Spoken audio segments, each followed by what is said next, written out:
अच्छे लोगों की मृत्यु जल्दी क्यों हो जाती है? मित्रों, यह एक सवाल है कि अच्छे लोगों की मृत्यु जल्दी क्यों हो जाती है। अक्सर यह देखा जाता है कि अच्छे से और धर्म से चलने वाले लोगों की मृत्यु अक्सर जल्दी ही हो जाती है।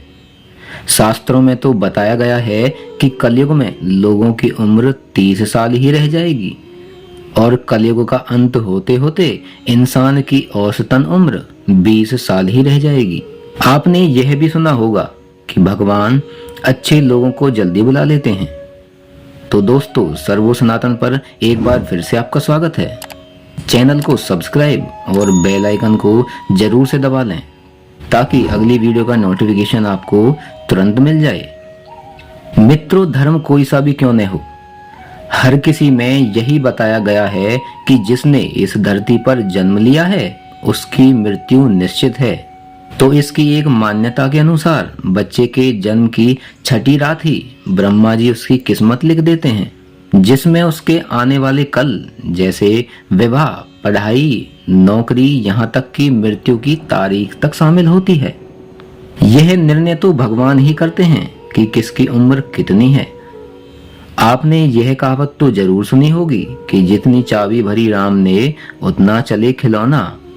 दोस्तों, इस कहावत में साफ है कि किसकी मृत्यु कब होनी है यह तो भगवान ही तय करते हैं। वैसे तो अच्छे लोगों की मृत्यु जल्दी हो जाने के पीछे कई कारण हैं, लेकिन पहला कारण समझने के लिए आपको यह जानना होगा कि हम जो कुछ भी इस जन्म में करते हैं उसका जवाब हमें ऊपर यमराज को देना होता है।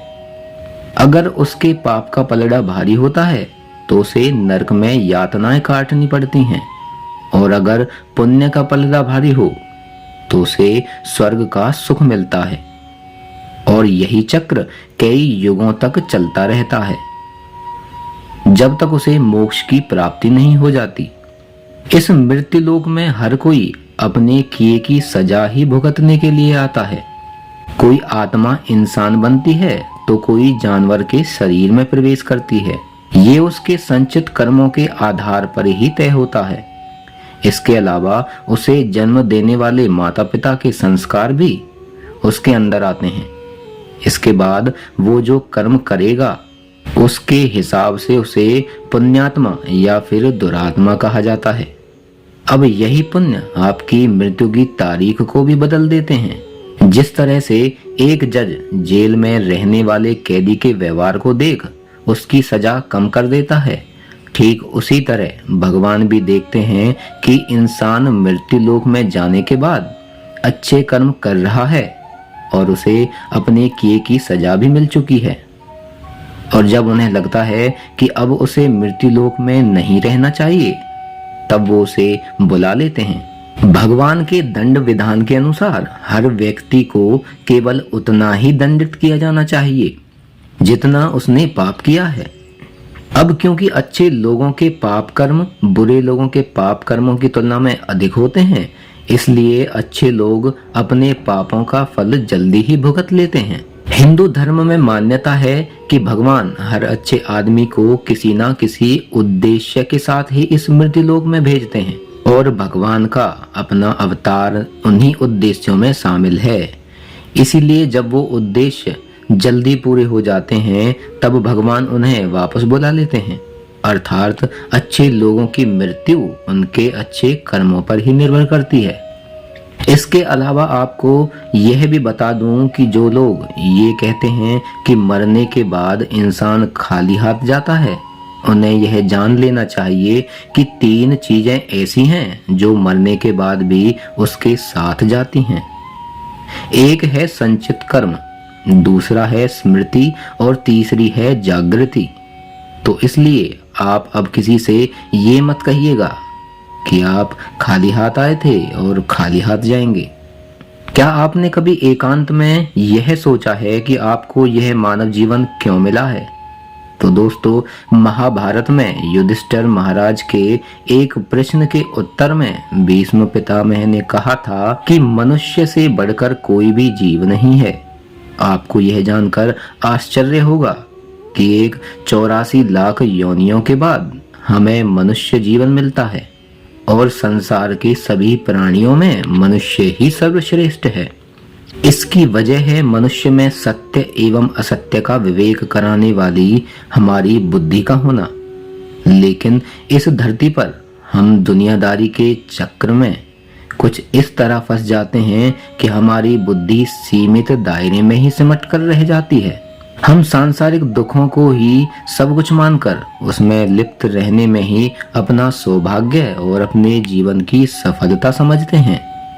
यही गलती हम कर जाते हैं, क्योंकि इसके बावजूद कोई भी व्यक्ति यह दावा नहीं करता कि वह पूरी तरह से सुखी है। सच्चाई यह है कि हमें सामान्य मानव जीवन के उद्देश्य की पूर्ति के लिए निरंतर प्रयास करते रहना चाहिए। यह सच है कि अपने और अपने परिवार का भरण पोषण की जिम्मेदारी हमारी है और हमें इसे हर हाल में निभाना चाहिए। लेकिन क्या आपको यह मालूम है कि आप कहां से आए हैं और आपको कितने दिनों तक या कितने सालों तक इस जगत में रहना है और आपकी मंजिल क्या है? तो इन प्रश्नों के उत्तर में ज्यादातर लोग यही कहते हैं कि पता नहीं, ऐसे लोग बड़े ही अजीब होते हैं। वो यात्रा तो कर रहे होते हैं, पर यात्रा के संबंध में उन्हें कुछ जानकारी नहीं होती।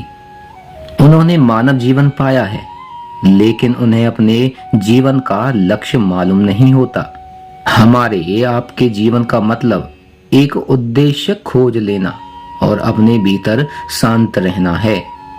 कहा गया है कि मनुष्य आनंद लोक का वासी है और आनंद के परम धाम तक पहुंचना ही उसके जीवन का एकमात्र लक्ष्य भी है।